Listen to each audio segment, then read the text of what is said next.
কি ভাবছেন কার সাথে কথা বলছি? গার্লফ্রেন্ড? গার্লফ্রেন্ড আমার নেই।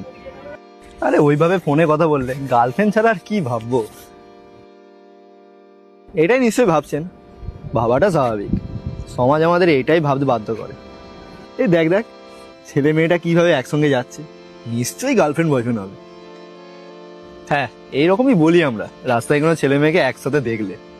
আচ্ছা একটু ভাবুন তো, একটা ছেলের সঙ্গে একটা মেয়ে থাকলেই কি সেটা তার গার্লফ্রেন্ডই হবে?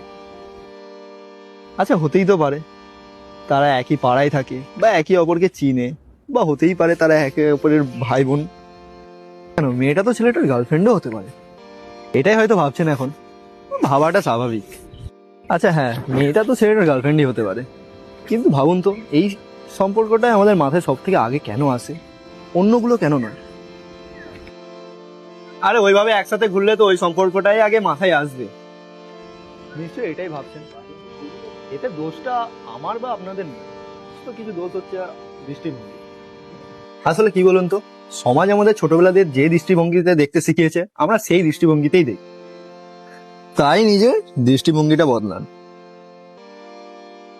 দৃষ্টিভঙ্গি বদলালে বদলাবে আপনাদের ধারণা, আর ধারণা বদলালে বদলাবে আপনাদের সমাজ, আর সমাজ বদলালে বদলাবে দেশ, আর দেশ বদলালে আপনারা তো বাকিটা জানেন।